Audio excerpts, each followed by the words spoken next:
hi guys, again. So, I'm Julian Kisanoria and this is my friend. So, karon welcome di ay sa vlog namo na Team G-Shell. So, karon maadto day mi sa kantin para magpalit og snacks o ipakita namo sa inyo ang mga lami didto ang palitonon.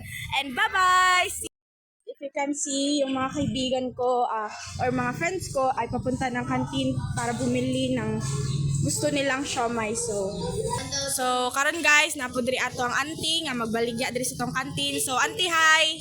Hi. Balik ba gusto tayo kala siomai?